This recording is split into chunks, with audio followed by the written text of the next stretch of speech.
What's up, Raja? Thanks for talking with me today. I want to ask you, first off, let's talk about Bitcoin and real estate. You've been a big proponent of why Bitcoin is better than real estate. Can you please make your case here for the people who maybe are skeptical on the fence? So the way that I see it, real estate has been used as a savings vehicle for a very long time because the US dollar, which is the base layer of money, doesn't work the way it's supposed to. So money is supposed to have it's supposed to solve three functions. So it's supposed to, sorry, not solve, fulfill three functions. So it's supposed to be a medium of exchange, a unit of account, and a store of value. So today we use pieces of cotton that are just flattened out and they look like pieces of paper as money. And the problem with that is that they can be created out of nothing. More of them can be produced at any time. So when people use them as a store of value, they're losing value. You can use it as a medium of exchange. Like you can use $100 bill as a medium of exchange, a unit of account. But if you use it as a store of value, you're going to lose a lot of value over time. But the thing is that most people don't understand this. Most people don't understand the fact that their $100 bill, it still says $100 in 100 years, but it's going to buy a lot fewer things. What people are, I guess, brainwashed to believe is that the cost of everything is going up. Yeah, And they think that increasing prices is a good thing for whatever reason. I don't know why we think that. I used to think that before. Oh, inflation is a good thing. Inflation is needed in the society.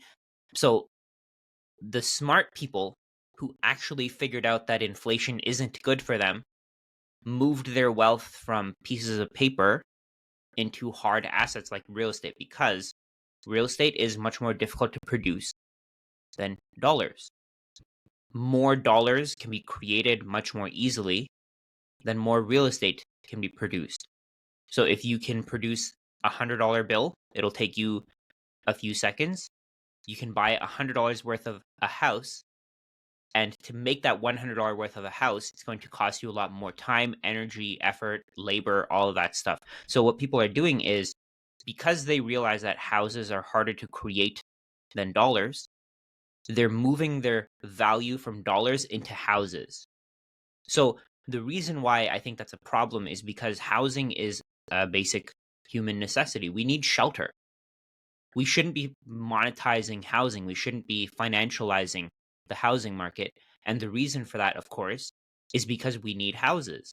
If housing, because it becomes something that people start hoarding and people start holding as much as they can, then it means that future generations are going to get less housing for the same amount of dollars. So let's say your job, for example, if you're earning $60,000, you're going to be able to probably not even afford a house. But 10 years ago, 30 years ago, if somebody was making $60,000, they could support an entire family. So what's happening is people are moving their wealth because they're realizing that dollars are worthless. They're moving their wealth from dollars into housing. So where Bitcoin comes in here is it competes with the dollar. So today we use the dollar as a medium of exchange, unit of account, and then the people who don't quite understand finance use it as a store of value as well. What Bitcoin does is it replaces the dollar and it fulfills all of those functions without using the dollar. So you can use Bitcoin as a medium of exchange, unit of account, and store of value. But if we flip it, basically housing is harder to create than dollars, but housing is easier to create than Bitcoin. So yes. because housing is easier to create than Bitcoin, the price of housing is decreasing in terms of Bitcoin because more and more houses can be produced in the same time. Not as much, more and more Bitcoin can't be produced. So over time, we're not going to have as much Bitcoin being produced every single year, every 4 years. Every 4 years, the amount of Bitcoin being produced is decreasing by 50%. So with housing, because more of them can be produced, more supply can be added to the market, demand will be fulfilled, and because demand is fulfilled, prices will decrease. And what Bitcoin does is almost like a regulator for that. So let's say you have Bitcoin, you can use it to buy a house. You can spend that Bitcoin on a house if you want to. But if you don't have Bitcoin, you can't buy a house. That it's as simple as that. On the other hand, with the US dollar, it's different. If you have a house, you can borrow US dollars and you can buy another house. So I think the biggest problem with the US dollar is that it allows you to delay gratification and get instant gratification at the same time. So let's say you have a house, you can go to your bank, you can tell them that you want to borrow more dollars, which are then created out of nothing because they're easier to create than houses, and then you can spend those dollars on buying a sports car, on going on vacation, on doing this, on doing that. So there's no opportunity cost that you have to consider. You don't have to consider, oh, if I go to this house or if I go on this vacation, what am I going to lose? You don't lose anything because you can create more dollars out of nothing. So that's the biggest problem. With Bitcoin, you can't create them out of nothing. So Bitcoin has a built-in opportunity cost. So if you give away your Bitcoin, the only thing that you can use as money is Bitcoin. But if you give away your Bitcoin, you can't delay gratification at the same time. So if you go on vacation, let's say for example for you, you go on vacation, you give away some of your Bitcoin. Now that Bitcoin is in somebody else's hands, and they get to experience that benefit of the delayed gratification. You don't get to benefit anymore. You got that instant gratification. You went on your vacation, you got your experience out of it, and you transferred the value to someone else. With the dollar, that's not what's happening. What you're doing is you're giving somebody pieces of paper, but you're keeping the real asset to yourself. And that's the problem with the current system. In the current system, more and more dollars can be created out of nothing. You can't create houses out of nothing. So the wealthy are buying houses in the place of the dollar to store value. In terms of Bitcoin, anybody can have Bitcoin. You don't have to have a massive down payment to buy Bitcoin. You don't have to be making payments for the rest of your life. You don't have to finance your Bitcoin. Yeah, you don't You need can a just buy certain it with credit cash. line. You don't need a certain credit Exactly. line or anything like that. It's for anyone. It's an open, decentralized system. And that Yes. was a really great and deep answer. I want to go back to a couple of things, but I also want to, in a minute, touch on the idea of delayed gratification. But really quickly, on the topic of housing and land banking, as it's called, I saw a short from Natalie Brunell, right, of Michael Saylor, talking about how billionaires and millionaires are land banking. They're investing in real estate as a way of preserving their capital because dollars leak value over time. You touched on that when we talked about how a $100 bill still says 100, but what is it buying you? It's not buying you $100 worth of stuff, right? And this is the idea of debasement. All right. So I wanted to see if you could just touch on this idea a little bit more about how dollars get debased and how hard assets continue to hold their value and why Bitcoin continues to hold its value better than housing. This idea of Bitcoin demonetizing housing. So it goes back to the fact that houses are easier to create than Bitcoin, but they're harder to create than dollars. So whichever one is the hardest to create, people are going to put their value into. So what we're going to see is as more houses flood the market, fewer and fewer people are going to be willing to give away their Bitcoin for those houses because they know for a fact that more houses are going to be created. So less and less Bitcoin is going to be attributed to houses over time. Fewer and fewer people are going to be willing to, let's say, for example, today, the median house in the US is 4 Bitcoin, 5 Bitcoin or something Yeah. like that. But what's going to happen is over time, there aren't going to be enough people who have 5 Bitcoin to buy a house. Then there isn't going to be enough people who can buy Bitcoin, who have enough Bitcoin to buy a house for 4 Bitcoin, then 3 Bitcoin. The number of people who can buy houses are going to run out. Demand is going to be fulfilled. And prices automatically going to come down. It's automatically going to come down because there isn't enough Bitcoin to fulfill the demand of people who want 5, 10, 15 Bitcoin for their houses. So over time, because houses can be created out of nothing, because builders can basically dilute the supply of housing, they can develop more houses, they can add more houses to the market. What's going to happen is value is going to be drained from previous houses, from houses that have already been built, and it's going to be drained by housing developers because they're going to just create more houses, put them into the market, and it's going to decrease the price of every house in terms of Bitcoin. In terms of US dollars, keep in mind that house price is going to keep going up forever because Hmm. US dollars will always be produced. Over time, they're going to get easier and easier to produce because governments have a way to borrow US dollars. The Federal Reserve can create more US dollars out of nothing. So over time, again, the price of housing will continue to rise forever in terms of US dollars. If your goal is to accumulate as many US dollars as you want to, don't hold US dollars, hold houses. But if your goal is to accumulate as much Bitcoin as you want to, don't hold houses, just hold Bitcoin. Yeah. No, I think part of the problem is people are, and Jeff Booth talks about this. He wrote the book, The Price of Tomorrow. It's a really amazing book. I would recommend to everyone. He speaks about how people are trying to measure the new system from the outside system, from the existing system. So what people see is that their house is going up in value. People who already own assets, they think that they're getting richer. But the truth is they're actually still getting poorer relative to Bitcoin holders. And that's why I think websites like Priced in 21 or Priced in Bitcoin 21. It's an amazing website if you're able to pull that up. It's one of the most clear examples of, evidence of deflation in Bitcoin. And we're taught that deflation is like a dirty word. But the reason why is because we live in an inflationary system that relies on creating debt and creating, money out of thin air.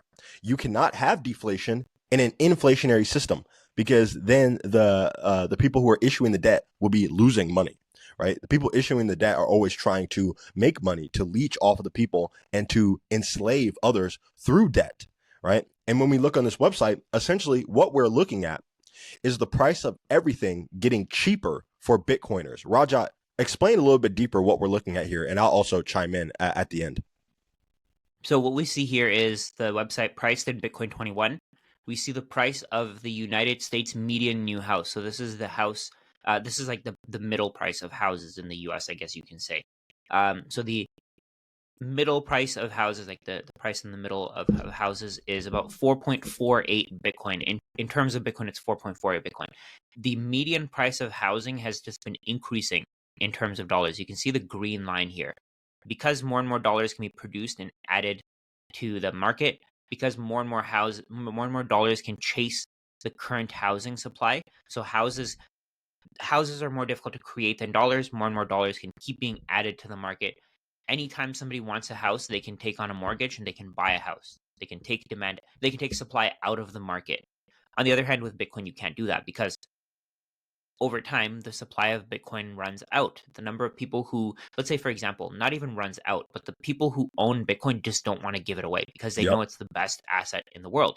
So what they're doing is they're keeping their Bitcoin. They're not buying houses with it. So what this does is it drives the price of everything down. So we can see here in November of 2011, the price of the median house in terms of US dollars was $214,000. It doubled. So it's gone up to about 430,000. So it went from 214 to 430. So it's literally doubled in 14 years. But in terms of Bitcoin, it's gone from 64,000 Bitcoin all the way down to 4.48 Bitcoin. So people are probably wondering, why would I even care about this? This is irrelevant. I couldn't buy a house. I didn't have Bitcoin in 2011. I didn't know about Bitcoin in 2011. I also didn't know about houses in 2011. So I missed out, stopped rubbing it in. My point is that if you held the Bitcoin instead of buying the house, think about how many houses you could buy today. So at that time, you could buy one house for 64,000 Bitcoin. Today, you can buy 15,000 houses for 64,000 Bitcoin. So if you saved the Bitcoin, you could now have 15,000 houses instead of buying the house back then. So over time, we know that houses are a inferior savings tool compared to Bitcoin. If you had saved the Bitcoin, what's 64,000 Bitcoin today? $6.4 billion. Your house would have probably remained at, well, it went from 214,000, it would have probably doubled in that time. But your Bitcoin would have gone from $214,000 all the way to $6.4 billion instead of having the house, which went from 214,000 all the way to 434,000. So over time, we're seeing that more and more value is being moved from every other market into Bitcoin. So it doesn't even have to be that people sell their houses to buy Bitcoin. They don't even have to do that.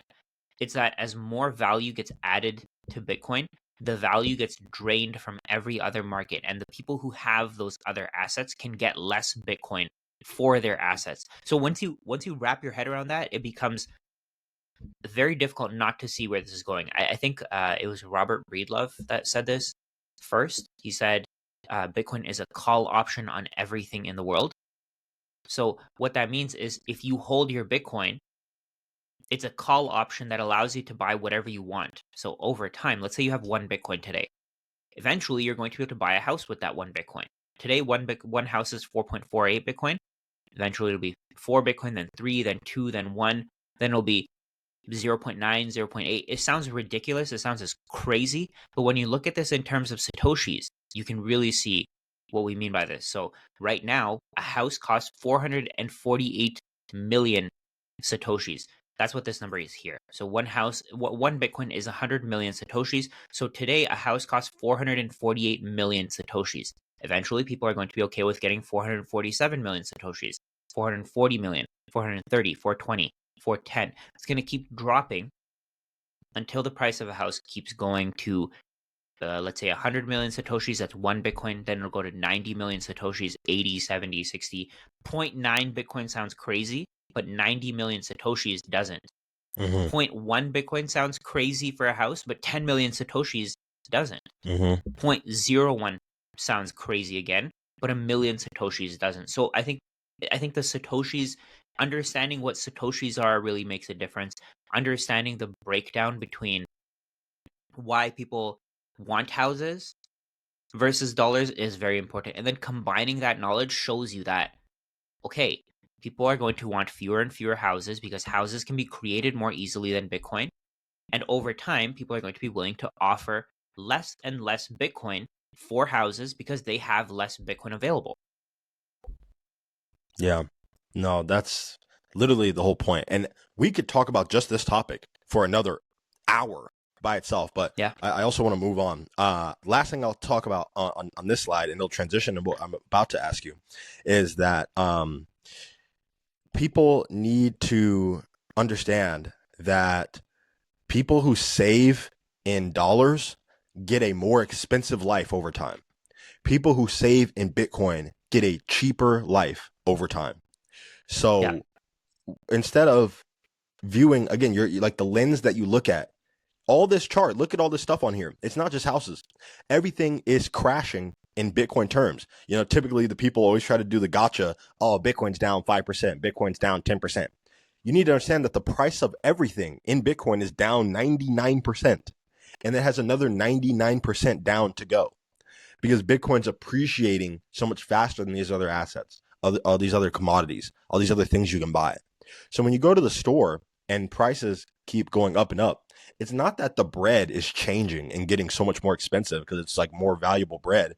It's just bread. It's just that the pieces of paper that you're using to purchase the bread is losing value. You need more pieces of paper to buy the bread. Whereas on the contrary, with Bitcoin, you need less Satoshis to buy the bread. If you had 1,000 before and the bread was 1,000, if you wait, eventually the bread's going to be 10 Satoshis. And that's going to continue. That's why some people say Bitcoin, everything's going to zero against Bitcoin. When you price stuff in Bitcoin, it will cost you nearly zero Bitcoin at some point in the future. And a great example, entrepreneurs are always looking to create value for people, right? So let's think of the example of the calculator, right? The first calculator, the handheld calculator or whatever, it was a very impressive invention. You know, people would pay a lot of money for a handheld calculator.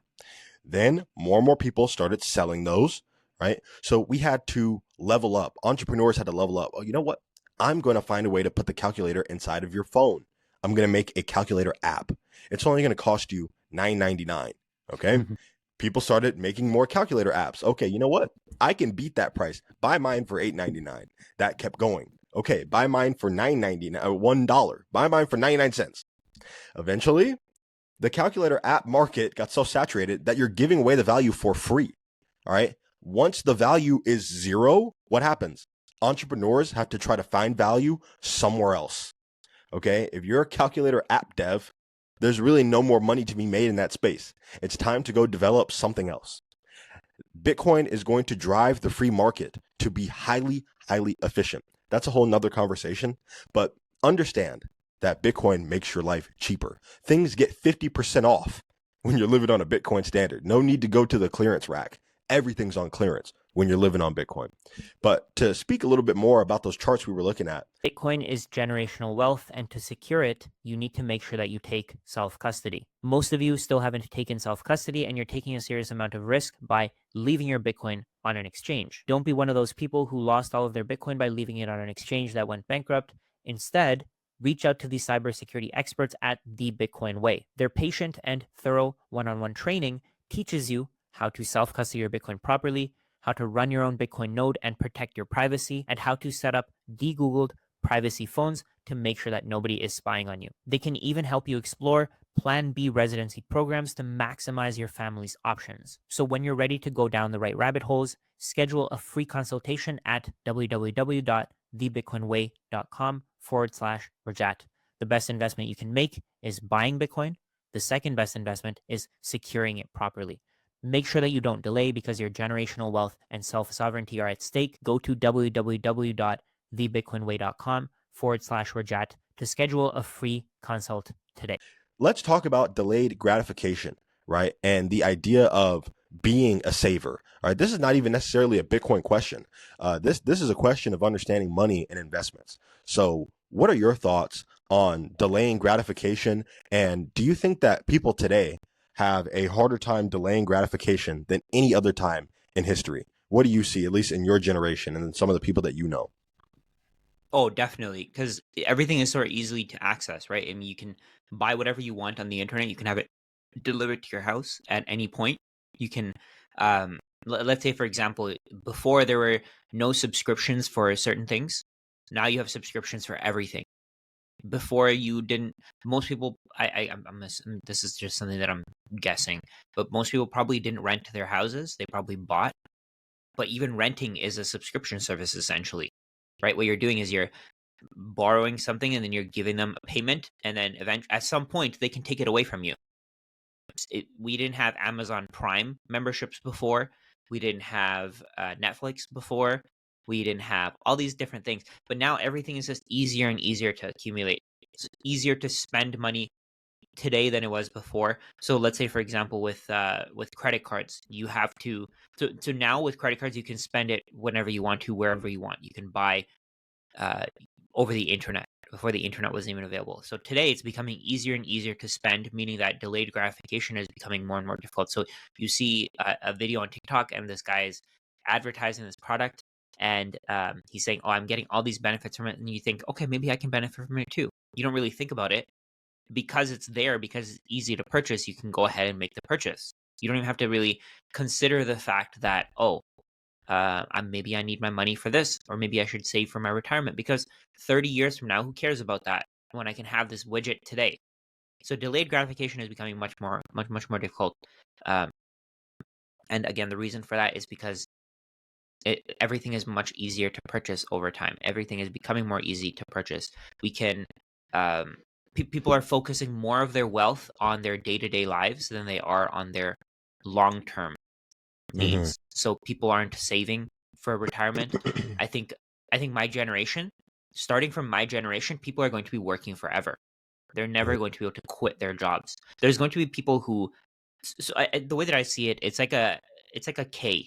It's like a K shape. So you start off at at a certain level. Everybody is just at a certain level. It's like a reverse arrow actually. So you have everybody starts off at a certain level, and then some people either they start going upwards with their savings and other people start going down, because the people who actually understand how finance works, what they're doing is they're putting their money into, let's say, assets that give them more dollars over time. On the other Mm-hmm. hand, if you don't understand how finance works, you're just going to save dollars, and the value of your savings is going to continue to decrease and decrease and decrease forever. I think that's what's creating this massive wealth gap that we have today, and people have lost hope. Why Yeah. would they delay gratification when they know for a fact that their dollars are going to lose value? if they haven't done the research to understand how finance works, to understand how stocks, real estate, all that stuff is so complicated for the majority of people. If they haven't done the research to figure out how those things work, then I mean, why would they save their money? Because they know for a fact their money is going to lose value over time. They know for a fact that, like, I have this $100 bill sitting here. I don't even know for how long, but this thing has probably lost 10-15% in the time that's been sitting on my desk, Yeah. right? So why would somebody save dollar bills when they know for a fact, when they it's guaranteed that they're going to lose value? So they lose hope. They start thinking, oh, screw it, I'm just going to spend it now. And more people become, so there's high time preference versus low time preference. Low time preference is about uh, valuing your time more than goods and service. Is that what it is? So it's Yes. low time preference is valuing valuing your future rather than your present, and high Yes. time preference is valuing your present rather than your future. So Yes. basically you have a preference for essentially convenience in a way. I think that's another way to say it. But what you're doing is, when you have low time preference, you're willing to delay gratification. You're willing to save for the future. So people who have low time preference, they're willing to save for their retirement years. They're willing to save for when they're 40, 50, 60, 70, when they plan to retire. But the people who have low time preference are not able to save. And again, part of the reason for that is that they can buy those random things that they want to online. They have the access to buy them. So why would they wait? Why would they wait? So the way that I think of it is, there's a 7-day rule. So I have the 7-day rule personally. So if I want something on Amazon, for example, I'll add it to my cart and I won't buy it until 7 days from now. In 7 days, if I go back to my cart, I'm thinking, like, most of the time I'm thinking, why did I even add this thing to my cart? What did I need it for? But then if I bought it right away, I'd make that impulse purchase. I'd spend that money. I would get instant gratification from the purchase. I think some people are just, they get gratification from the actual purchase, like from the process of buying something. They don't even get the Yes. gratification from the actual thing, because Yeah. they're thinking, oh yeah, maybe this is something that I'll value, and it's the anticipation of getting whatever it is that they Yep. value. Yep. It's an addiction to consumerism. Man, there was so much content Yes. there. Like, and again, we can talk about this for so many hours, but it's Yeah. just this idea of people not having any vision for the future, because the future does not exist for them. It's already been decided. And that future is very bleak. All right. They have no money. They have no outlet for how things could get better. And like you said, when it comes to trying to do the research to understand money, where money comes from, how we can preserve our purchasing power, all these different things, no one's teaching that in school. And there's no real push for people to educate themselves outside of school. Most people have not read a book after they complete high school. You know what I mean? Like, because there's no point. They finish high school, they're like, oh, thank goodness. I don't have to do that anymore. No more reading, just me punching the time clock, and it's really a tragedy of our times, and part of the amazing thing of Bitcoin is it's not this thing where, oh, well, I need to do, 10,000 hours of research and I need to get a master's degree in economics and finance. Bitcoin actually simplifies finances for us. Some people use the cop out. Oh, Bitcoin's too complicated. I can never get it. People at my job tell me that a lot. I'm the Bitcoin guy at my job, of course. I'm not annoying about it, but I have like a Bitcoin mouse pad at my little desk job. It's, kind of cute, and I'll wear my little polo. But people say, oh, well, it's too complicated. I can never understand Bitcoin. It's too complex. Like, no. Bitcoin is the most simple thing that you could learn about in order to understand finances. All right. You buy and hold. And then from there, you watch your savings go up, and then that will pique your curiosity. Oh, what is this thing? How is this happening? Then you'll have a yearning for knowledge. You'll want to understand it a little bit more. I would suggest that everyone study Bitcoin before buying it, because like you don't want to buy things you don't understand. But in the world of instant gratification, that's why people chase meme coins. Okay, they chase all this crazy nonsense because some random influencer dork, all right, told them on TikTok, hey, I made 500x from this coin that I made, by the way, and that I own 95% of. Go buy my Hawk Tua coin, please. It'll really work out well for you. and then they end up getting smoked because they just want an exit. They want a way out. They know that something's wrong, but they cannot quite put their finger on it, and like you said, people say, oh, well, why would I save in dollars? They're going to lose value. I don't even think most people know that. I think No, most they people don't. just think like, oh, well, I'll just put all my dollars in my bank account and everything will be fine. I don't really know why things are getting more expensive. The problem is the dollars are losing value, so it's just a reframing of your mindset. And I think that's so much more true in Gen Z than it is Gen X. I think you're Gen X. I don't know. I'm a millennial. Millennial. Sorry. No No, offense. it's okay. No, that's okay. I'm not offended. But yeah, like Gen Z, man, it's even worse. And then Gen Alpha, it's going to be even worse.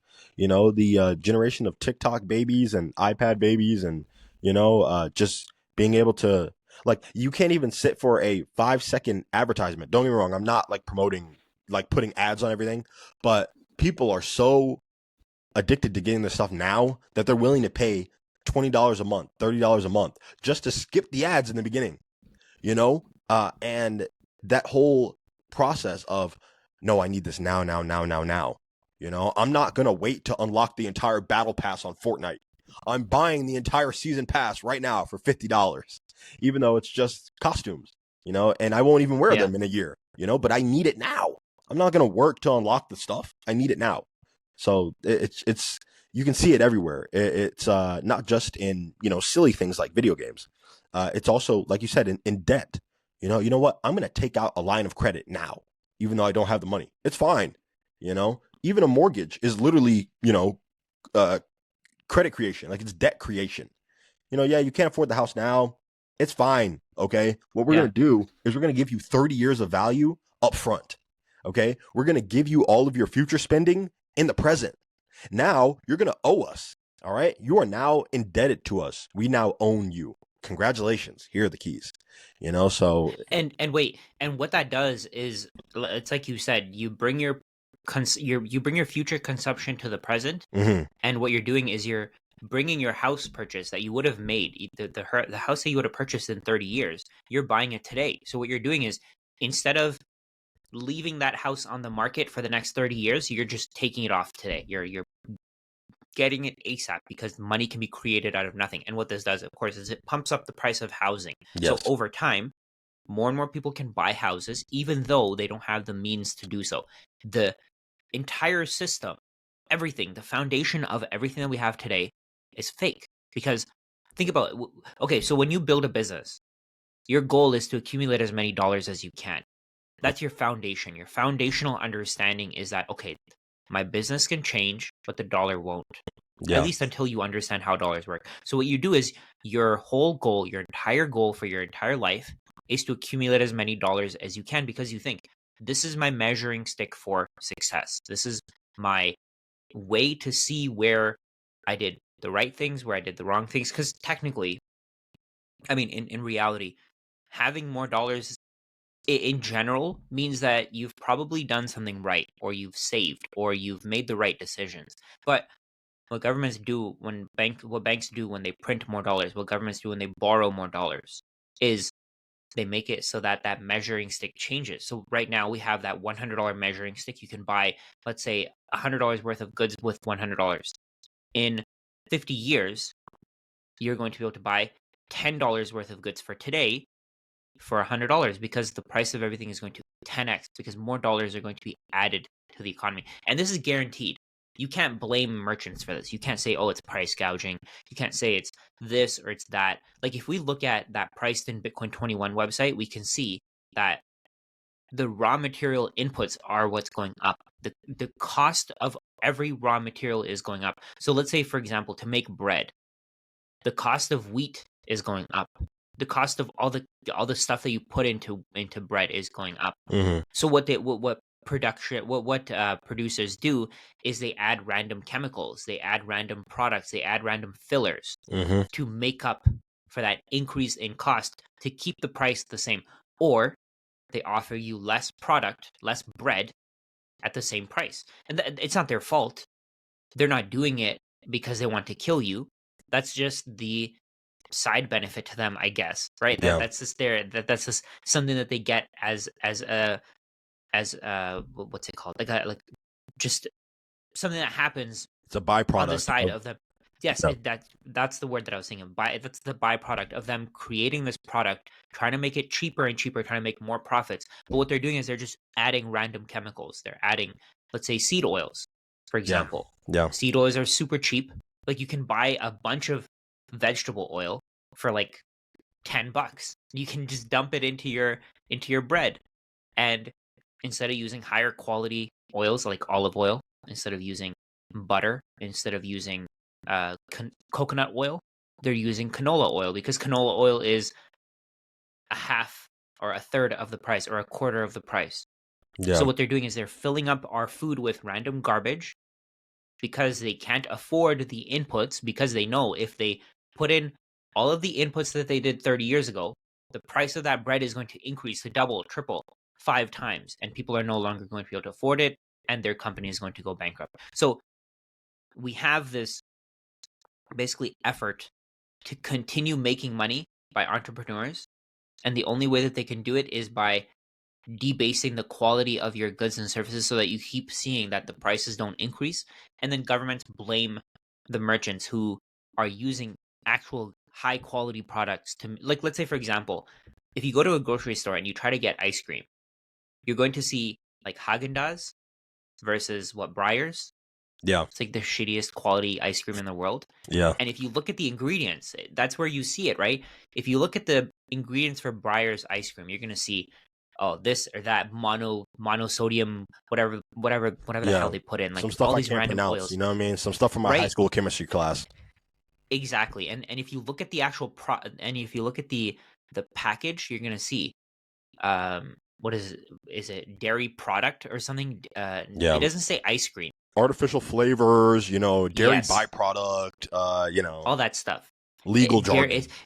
what it is, it actually says something like dairy product when the Haagen-Dazs says ice cream. Like that's a difference. That's them trying to screw you over. That's them trying to scam you.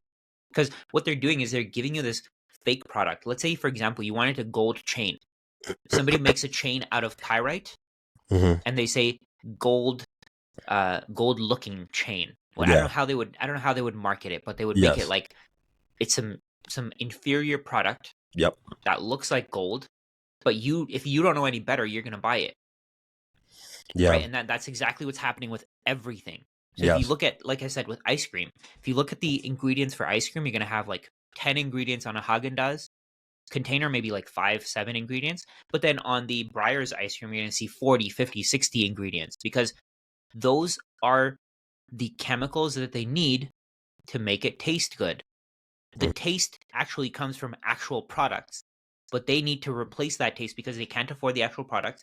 The Breyer's ice cream is going to be $3, while the Haagen-Dazs ice cream is going to be $9, right? So they need to give you inferior inputs to give you that lower price, so you continue to buy their shitty product and you continue to shovel into your mouth all the crap that they're giving you. So I mean Yeah. that's the difference, right? And that's why people are getting worse off. The future is looking so much worse, like you said before. It's looking bleak Yeah. because we know for a fact that our lives are going to get more expensive. Everything is going to get less affordable. We're going to be able to go on less vacations. We're going to be able to spend less time with our family and friends. All of our time is going to be contributed to working for these massive corporations that are in it for profit. That's it. Yeah. And I want to just add a quick example to everything we just talked about. And it's this idea of perverse incentives, right? The idea that people are essentially forced to do things that are not in their best interest when you live in a debt-based system that continually steals from you, which is inflation. Inflation is literally theft, right? So let me give you a quick example. And it shows how everyone is actually a victim of inflation, even large companies, all right? Large and small companies are victims of inflation. So if I am a producer of wine, right, and it is the year 1950, I don't know, the economy's doing okay, whatever. As inflation starts to ramp up very quickly, I have three options as the wine producer. If I'm selling my wine for $10, and that's what I've been known to do, if inflation starts to eat away at all of my profits, all of my value, if inflation starts to raise the price of grapes, the price of glass, the price of transportation for my product, everything is getting more expensive. I can do three things. I can, one, continue to sell my bottles for $10, which means eventually I'll go out of business because I cannot keep that price model forever. I will lose my profits, which means I cannot pay the rent on my warehouse or on my storefront, which means I go out of business. I'm cooked. I'm finished. No more wine from me. Two, I could increase the price of my product. So, hey, all the wine bottles I know have been doing it for $10 for the last 50 years. It's now 20. Sorry, everyone. And then I just keep doing that. Hey guys, I know I've been doing it for $20 for the last 20 years. It's now 30. Sorry, everyone. And I just keep doing that in order to keep up with inflation, right? I'm not even really making any more money. I'm just keeping my head above water. That means that everyone suffers. All my customers suffer. Or I can water down the wine. So instead of doing the high quality product that I was making, right, and then selling that at the fair rate, I can just double my wine volume, because actually what I'm doing is I'm just watering it down. So now it's half wine, half water, and I'm still selling it for $10. So people might think, oh man, he's such a good guy. He hasn't raised his prices on us. No, I'm just selling you garbage now. Another example, McDonald's. All right. Take it back to like 1930, 1940. They were paying like, oh yeah, that'll be a quarter for a McDouble. It'll be a quarter for a double quarter pounder. Today, if I try paying for a Big Mac or a McDouble or a quarter pounder with a quarter, they're going to kick me out of the restaurant. Okay? They're going to call the police. They're going to say I'm trying to rob them. I'm going to need way more than a quarter. Did the burger just get so much better? Are they using better meat? No. The meat's actually a lot worse now. All the products are a lot worse now than they used to be, because they're filled with all these different seed oils. They're filled with all this corn syrup for some reason. Why is there so much corn syrup? It's a burger. You know what I mean? Like, what's going on? So it's just this insane stuff. And it's because the company has to find a way to continue to sell you relatively cheap garbage. All right. And the only way they can do that is by filling it up with filler meats, with cartilage, with cheap garbage. All right. How can we sell them the cheapest thing possible? Is it good for them? Not really. But it's cheap. So yeah, you're going to eat the cheap thing. Here you go. You're welcome. So it's completely insane. It's perverse incentives. And that's what happens when we measure from a broken system. Bitcoin is outside of the broken system, which is why people are it's so difficult to grasp, because you've never seen anything quite like it. Yeah. Yeah, completely agree. And over time, it's just the quality of things just keeps decreasing and keeps decreasing until we have, it's like you're a shell of your former self. We still call them burgers, but they're a completely different product. Yeah, no, 100%. And that's true for all things. Like you said, Boeing Airlines, Boeing has an issue every other week. You know what I mean? Their planes are literally falling apart. So many recalls, automotive recalls, because they're just finding ways to try to shortcut things. All right. Planned obsolescence, right? When you make a new iPhone, you're basically planning that it's not going to work after 3-something years. So one, you're making the product a little bit cheaper, a little bit worse. And two, you're guaranteeing that they'll buy the next one, because that new iOS update, the new iPhone drops, your phone starts getting a little bit slower. It starts moving a little bit weird, starts glitching a little bit. Oh, time to upgrade. That's why they drop one every year. So yeah. This can be found in so many different areas. The way that I like to look at it is, right now, let's say you can buy a Big Mac for $5, 5,000 Satoshis. Yes. Do you think that's a reasonable price? 5,000 Satoshis, $5? 5,000 sats. Absolutely insane. Yeah. So if you save the $5 for 10 years, you're probably going to be able to get half a Big Mac. But if you save the 5,000 Satoshis for 10 years, you might be able to get 10 Big Macs. Yeah, way more, in my opinion. Yeah. So I think that's, just thinking, I think that's the way to look at it, right? If you're going to save dollars, you're going to end up with fewer things. If you save Bitcoin, you're going to end up with more things, if you want them at that time. Like if you save 5,000 Satoshis today, in 10 years, you may not even want 5 or 10 Big Macs, 20 Big Macs, 30 Big Macs. You may just want to keep those 5,000 Satoshis because they're worth so much more. Yeah. Or you'll want like some real food. You'll want like a nice steak or some eggs. Exactly. You know what I mean? But like really quickly, some people, so what we just said, right? Some people are going to be like, oh, well, these guys are literally saying, don't buy food. You're saying to starve so you can save money. People like Andrew Tate think that way. Now, Andrew Tate is a Bitcoiner, but he brings up this concern of, well, no one's going to buy things. No one's going to do stuff. No one's going to make things. And my response to that is, no, you're only going to buy things and make things that you want and that people actually want and need. All right. So when it comes to buying food, like, people aren't stupid. You're like, yeah, I'm going to buy food to eat, low bro. All right. When it's time for me to go eat food, if I want to go eat pizza, yes, I will give you 10,000 sats. And that's going to be insane in 20 years. You gave away 10,000 Satoshis for a pizza? Yeah, I was hungry. Okay, I needed to eat so I didn't die. But we look at Laszlo, the guy who bought 10,000, he bought 2 pizzas from Papa John's for $10,000. Sorry, 10,000 Satoshis. 10,000 Bitcoins. He used 10,000 Bitcoins to buy 2 pizzas. And we look back at him like, oh my God, he's an idiot. He's insane, blah, blah, blah, blah, blah. First off, had he not done that, that was the first transaction. Who knows how long it would have been till Bitcoin really had a price. Okay. So that was an important moment in history. And secondly, he was hungry. Okay. He needed to use his money to buy food. We are going to always use Bitcoin to buy the things that we want. It's just a question of, do I really want this? Do I really need this? It makes you actually think about your purchases, right? Because you know that there's an opportunity cost when you spend your Bitcoin. When it comes to spending your dollars, it's just like, oh, well, who cares? I can't save them anyway. The value won't be retained. You are incentivized to be a consumer, a massive spender in an inflationary system. In a deflationary system like Bitcoin, right? At least where the value is deflationary, you are incentivized to double, just to think, just to stop for a second and think. Do I really need all of this garbage that's being pushed to me from these advertisers who are tracking everything that I'm doing? What is their incentive? Do they have a perverse incentive? Why are they trying to push this on me? What will I use this for? How long will I use this thing? So that's the mindset shift that happens on a Bitcoin standard. Yeah.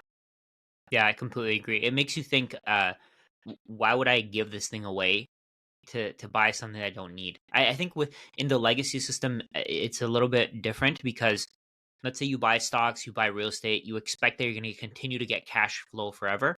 So you don't really have to give away your asset to buy whatever you want. But on a Bitcoin standard, it's different. You don't get cash flow from your Bitcoin. So the cash flow, the time value of money is basically built into your Bitcoin. Over time, the value of your Bitcoin is going to compound and grow and grow. And eventually, when you need to spend it, you need to give away your Bitcoin. You can't give away pieces of paper that you can use your Bitcoin to borrow. You have to actually give away the physical Bitcoin in order to accumulate or in order to consume, which I think is a great way to do things because what it does is it gives consumers it gives consumers a way to delay gratification, a reason to delay gratification, because today there's no reason to delay gratification. Why would you delay gratification when you know for a fact that your savings are going to lose value? Yeah. On the other hand, with Bitcoin, consumers have a reason to delay gratification. They have a reason to keep their Bitcoin. They have a reason to hold on to it because they know it's going to increase in value over time. So when you have a Bitcoiner who's willing to give you something for whatever you have, you know for a fact that they find true value in whatever you're giving them. I mean, there's going to be people like who give who make stupid purchases, like, oh, they give away their Bitcoin for some random NFT, they give away their Bitcoin for some random garbage. That's going to happen, obviously. But in general, if somebody is consuming with Bitcoin, either they're getting a lot of value out of it, out of that thing that they're buying, or they're going to regret it for a very, very long time. Yeah. There's something I talked about on one of my videos. It's called seller's remorse. Okay. At some point, all Bitcoiners are going to feel seller's remorse. All right. You might sell your Bitcoin to buy something, and then you'll look back and you'll say, that was kind of stupid. I should not have done that. All right. But the more that you're able to come to terms with what you're buying and realize, I really do need this, then you can minimize the amount of seller's remorse that you'll feel. Okay. If you've been catching the bus for a long time and Bitcoin gives you the opportunity to buy a reliable source of transportation, I don't think that's a purchase you'll regret, because that's boosting your quality of life. That's boosting your ability to produce human capital. Okay. Now I can get to my job faster. I can actually go to a different job now. I can accept a different position somewhere else that I couldn't make before because the bus didn't go there or whatever it might be. So that's opening doors for you. That's increasing avenues for you. If it's time for you to start a family and you've been living in your mom's basement like me, okay, and it's time to buy a house or buy a condo or whatever it might be, that's opening doors for you. That's giving you optionality. That's changing your life. So that's not something that you'll look back at and think, oh man, that was so stupid. I shouldn't have, but that's an important life decision. All right. If you bought a shake weight when it first came out, that was like hundreds of Bitcoins. You might look back and be like, oh my God, why did I do that? That was stupid. You don't even use a shake weight no more. So the way that I like it, the way that I like to look at it is, if you're going to spend your Bitcoin, spend it on something that will increase your income in the future. yeah, Like for example, when I spent my Bitcoin, keep in mind, for my mic, I spent it on my lighting setup. yep, I spent it on my camera. yep. And to me, that was a great decision because it generated more Bitcoin over Yeah, time. it's going to get you your money back, Yes. and then over time, I can use the income that I get from my YouTube to spend on the things that I need. So it's like, if you spend your Bitcoin on something that's consumable, you're never going to get that money back. But if you spend your Bitcoin on something that you can actually create value with in the future, you're going to get that money back and more. Yeah, 100%. And the last thing I'll say about this, what happens when we have a society where saving is incentivized? What happens when we have a society where you're actually able to look into the future and understand that, oh, my money will have more value? What happens is we create hope. We are literally creating hope, because hope is something that exists in the future. You know what I mean? So when you think about hope as a concept, it's not something that necessarily exists in the present. Hope is something that you have for the future, for the most part, right? And without hope, it's hard to envision what the future looks like. When you have a society that's pushed to spend, spend, spend, consume in the now and not think about the future, you really have no hope. That's what we're saying when we talk about Gen Zers having a really high preference for the now and having no vision of the future. It's because they have no hope for the future. That future doesn't exist for them. And if it does, it's really ugly and they don't want to go there, right? Whereas Bitcoin makes you excited about the future. It energizes you about the future. It makes you want to get active. It mobilizes you to make products that people are going to want in the future. All right. It makes you want to build for the future. Okay. What is saving? Saving is life insurance in case you live. So when we have a society of savers, we have a society of people who are optimistic about their life in the future, that think that they're going to make it. All right. And when you think you're going to make it, you want to make the future better. You don't want to make the future worse for yourself and other people. So it's awesome. I think it goes deeper than that, because I mean, that's a really great point as well. But there's also, if you save, you can take more risks. You can start a business, for example. Yep. Let's say you have, if you have $10,000 saved, over time, that $10,000 is going to lose value. So your $10,000 won't be able to buy you the same amount of things. But over time, if you save Bitcoin, that value of that Bitcoin is going to increase and increase and increase until you can take risks. So let's say, for example, we both have YouTube channels. We started YouTube channels. If we didn't have the savings, the time, the energy to do this, then we wouldn't be able to take this risk to create a YouTube channel.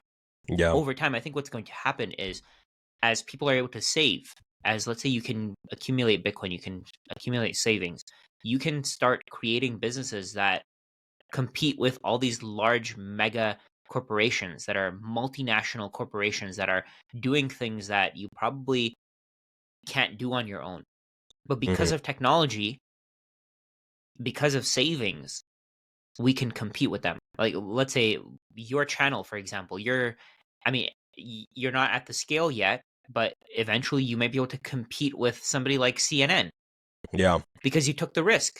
Yeah. Right? You're probably going to have more viewers than CNN at some point, because the value that you're creating by sacrificing your savings today, by not getting instant gratification. Like, instead of recording this podcast, we could easily go out and do some whatever we want to, right? We could go play a video game. We could go watch TV. But what we're doing is we're delaying gratification. We're recording this podcast in hopes that at some point somebody will watch it, we'll get ad revenue out of it, we'll help other people to accumulate and discover Bitcoin. And the only reason why we can do that is because we have savings. If we didn't have savings, we wouldn't have the option to do this. We'd be working our third, fourth, fifth job. Yeah. Yeah, because like savings just gives you the opportunity to do what you want. It just opens doors for you, you know. Optionality. Yeah. And that's what the modern day slave is. It's someone who has no option. You know, okay, your shift number 1 ended, time to go to shift number 2, because you can't live off one job. You got to live off 2. You know, and that's going to continue to get more and more normalized. Your little gig job, the gig economy is going to continue to blow up because your normal job's not enough. And again, we could talk about this all day, man. I'm going to move on to another subject. This is super amazing.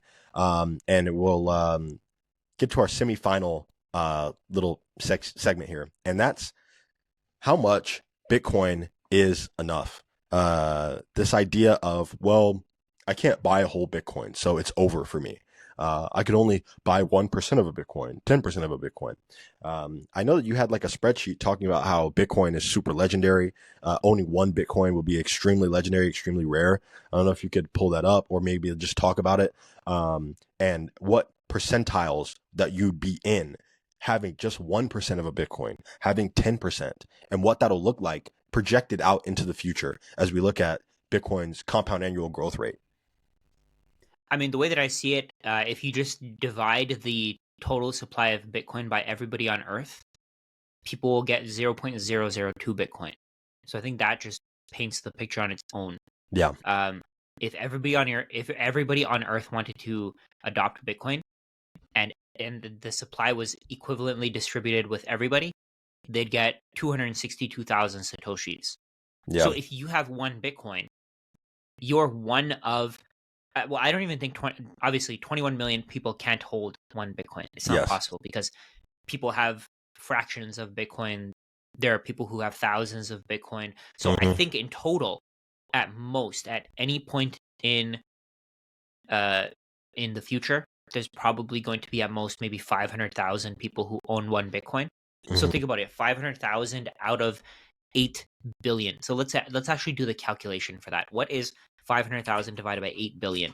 Yes. Let me do the quick calculation and here. really quick, while he does that, understand that this 200,000 Satoshis number is highly distorted. Okay, that's like a highball because most people will never be able to have that many. And secondly, 200,000 sats, that's for your entire lifetime, by the way, because they're not making any more Bitcoins. So if we were to evenly distribute to 21 million to 8 billion people, it's about 200,000 sats per person. That's for your whole life. So that's crazy. Let that sink in. You have the opportunity to buy someone's lifetime earnings right now for like, I don't even know, $200, something like that. Yeah. So if we take a look at 500,000 people, let's say 500,000 people can hold a whole coin.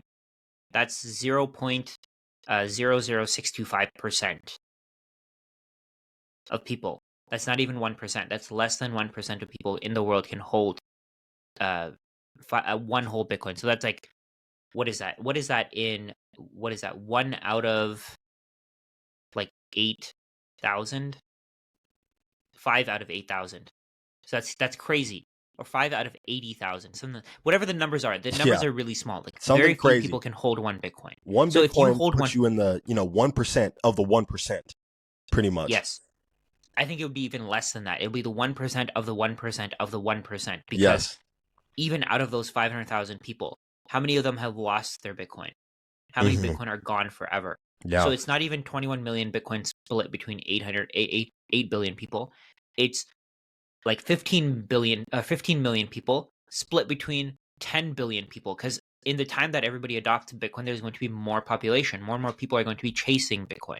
Yeah. So if you hold one Bitcoin, like that's very, very rare on its own. But then you don't have to hold one Bitcoin because not everybody will be able to hold one Bitcoin. So if you hold 10 million Satoshis, you can just bring this number. I'd say maybe 500,000 or 5 million people will be able to hold 10 million Satoshis. Yeah. And then if you have, what was it? 10. If you have 1 million Satoshis, it'll probably be something like 5 million people. Or sorry, not 5 million. 50 million people can hold 1 million Satoshis. The numbers is, Yeah. regardless of how much Bitcoin you hold, you're at a point where most of the world will never be able to catch up. So we have Yeah. 262,000. Let me do that calculation here. So 21 million Yes. And again, while he does this, divided by 8 understand billion. that if one Bitcoin puts you in the 1% of the 1% of the 1%, that means holding 1% of a Bitcoin puts you in the 1% globally. Like, Yeah. that is insane. You have 1 million Satoshis. That's like 4 times more than most people will ever have Yeah. in their entire lifetime. So if you divide that 21 million Bitcoin by 8 billion people, you'll get 0.002625 Bitcoin per person. But this number will probably be way less. So like Way this less. is 262,250 Satoshis. I think people will be fighting for 10,000 Satoshis. Yeah. No, it's going to be absolutely insane. Because you have to understand, like, MicroStrategy has, and they're not stopping, by the way. MicroStrategy already has about 500,000. Okay. That's one company. They're not even that big of a company. You know, like what happens when all of the bigger companies realize, you know what? We're losing a lot of money holding these treasuries and it's just so unnecessary. We're just going to transfer 2% of our money into Bitcoin. 2% of their cash balance is going to be like 100,000 Bitcoins. Okay. That's just what's going to happen. You know, what about countries? The countries are gearing up. I don't know what's going to happen over the next couple months, but Trump is coming literally in a week from now, less than a Yeah. week. So we don't know what could happen, but we know that the vision, the direction is towards Bitcoin adoption. It's not towards Bitcoin bans and Bitcoin outlaws and Bitcoin destruction. People are realizing, oh, wait a minute, we might want to get some of this thing just in case it catches on. And it has Yeah. caught on and it continues to catch on every day. So it's just insane. You have the opportunity to buy 100,000 Satoshis for basically nothing, for like $100. That's insane. So Yeah. I say go for it, man. Learn about it, go for it. That's it. And then the last thing I want to ask Rajat, this has been an amazing conversation. So many of these segments can be their own episode. So perhaps we'll have to do it again sometime in the future. But last thing I want to ask you is, in your own words, right? What is Bitcoin? If you could answer that in like one sentence and then answer it in a long form, right? What is Bitcoin? The way that I see it, it's just a way to it's actually in one sentence I think it's a little difficult, but I think it's something that we've discovered that can be used as money. And there's probably a lot of other uses to Bitcoin that we probably haven't thought of yet. Yes. I think you can basically use Bitcoin to write history, right? If you look at the very first block in the Bitcoin blockchain, you can see um, it was created because I guess Chancellor. England's Chancellor yeah on the brink of breakout, a bailout. yeah so it just tells you where Bitcoin came from. You can etch history onto the Bitcoin blockchain. You can use it as money. I think using it as money is probably going to be the widest use, but that's just one of many. Technically, I mean, Bitcoin isn't really money. We're just using it as money. We're using it because it has all the characteristics of money. It's just a commodity. It's a rare commodity that you can't create more of. I think that's the easiest way to really understand it. Like gold, for example, we've used gold as money for a very long time, but gold has other uses as well.